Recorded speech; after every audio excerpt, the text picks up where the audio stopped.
I want to start with a real story because this comes up more often than most sellers realize. I worked with a seller who had lived in their North Shore home for decades. They loved the house and the neighborhood. They had raised their family there, and it worked for them for all those years. There were a lot of memories.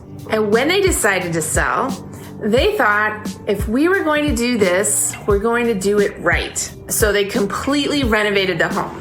I mean, everything. Top to bottom, new kitchen, new bathrooms, completely finished basement, high-end finishes throughout. They built this beautiful mudroom. I absolutely loved it. They spent hundreds of thousands of dollars getting the interior exactly how they wanted it. And because of that investment, they had a very specific price in mind. What they didn't fully consider was the neighborhood, and more importantly, the yard.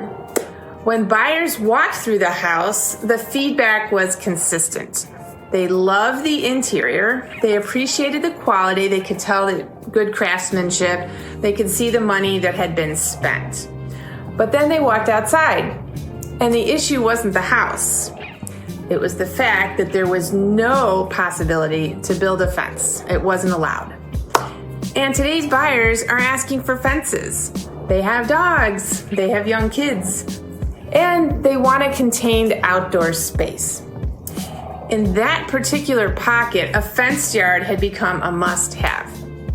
So even though the house was beautifully renovated, buyers couldn't make the lifestyle work. The renovation didn't solve the real problem. And in the end, the home didn't sell. The sellers actually moved back in and decided not to sell at all.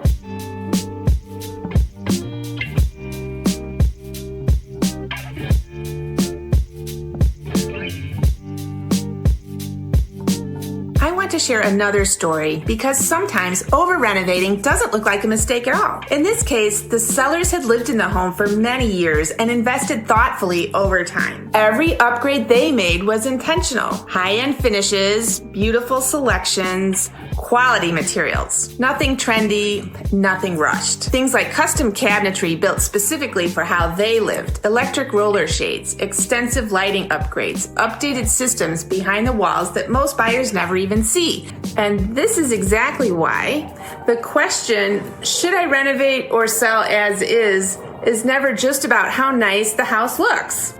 The lot, the neighborhood, and what buyers are prioritizing right now. If you own a home in the North Shore and you're thinking about selling, there's one question that almost always comes up early. Should we renovate first, or should we sell as is?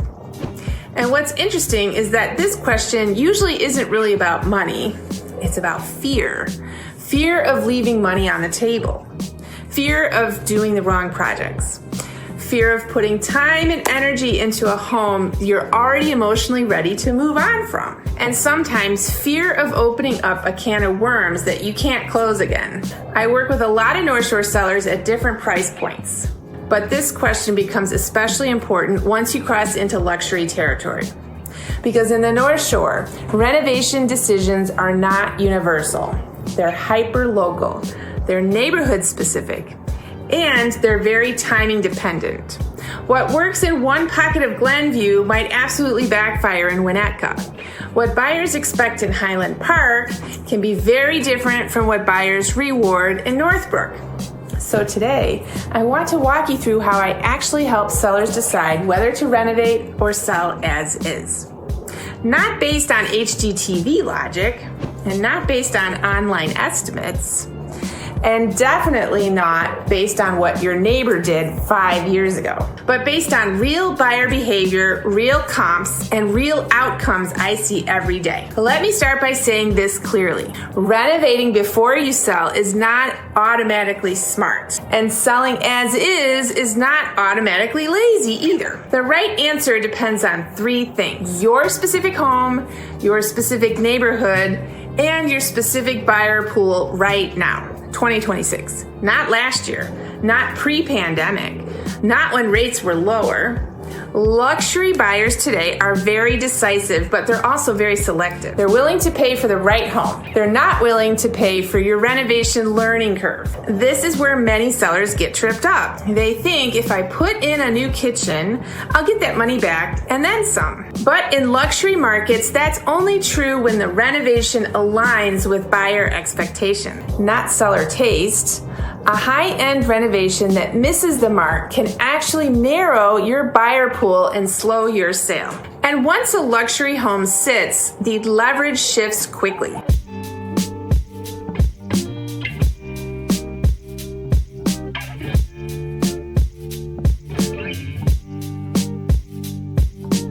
Let's talk about when renovating does make sense. In the North Shore, renovation tends to work best when the updates are cosmetic, contained, and predictable. Think paint, lighting, refinished floors, updated hardware. These changes help buyers emotionally connect to the home without forcing them to agree with your design decisions. In many Northbrook and Glenview neighborhoods, buyers expect clean, neutral, move-in ready spaces, but they don't necessarily expect brand new everything. They're okay updating kitchens over time if the layout works. They're okay with older baths if the home is priced accordingly and very well maintained. But what they're not okay with is deferred maintenance disguised as potential. That's an important distinction. Replacing a failing roof is not a renovation. It's table stakes. Updating HVAC that's at the end of its life isn't a bonus. It's protection against objection. Those investments don't always show up dollar for dollar in your sales price, but they protect your positioning and your negotiation strength.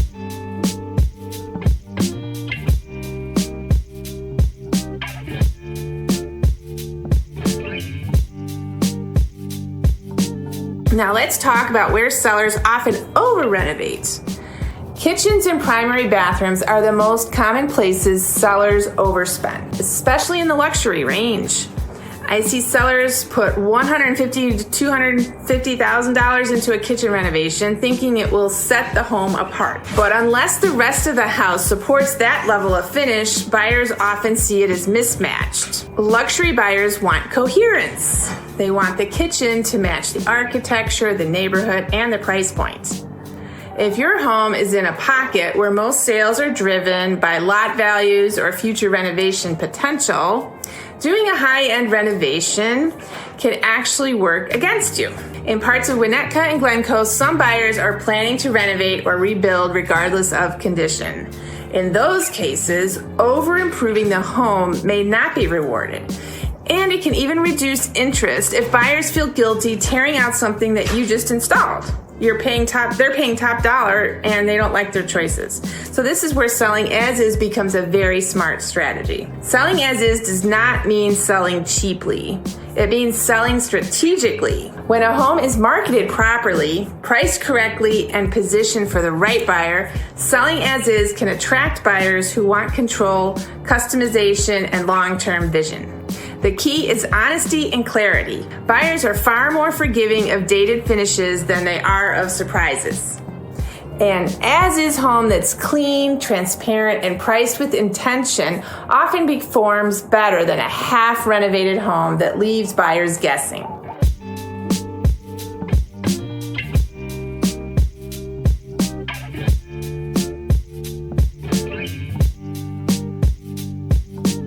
Another factor many sellers overlook is time. Renovations almost always take longer than expected. Permits, contractor delays, material back orders, decision fatigue. And during that time, the market can shift. Interest rates change. Buyer sentiment changes. Inventory changes.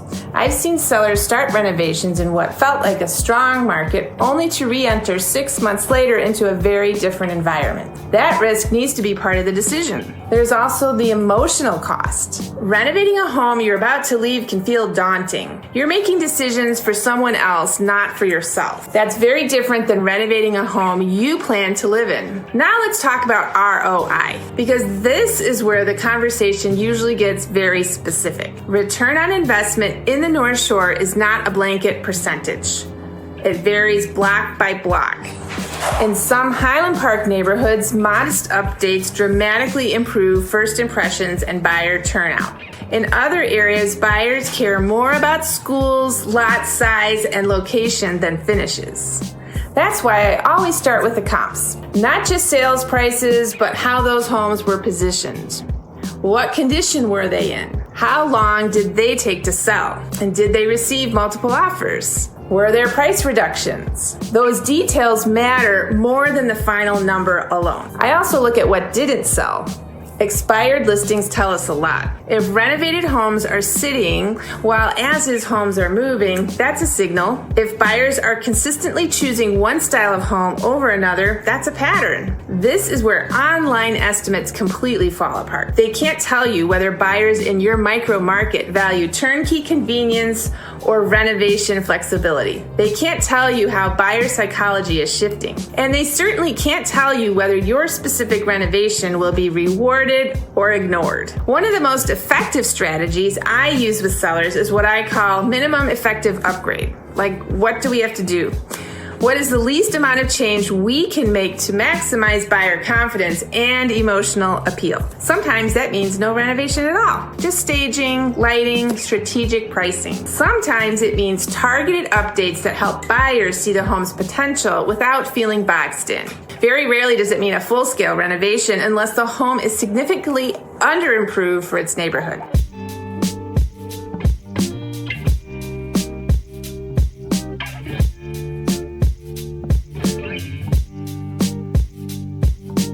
Another thing luxury sellers often underestimate is buyer imagination. Buyers don't need everything done for them, they just need clarity.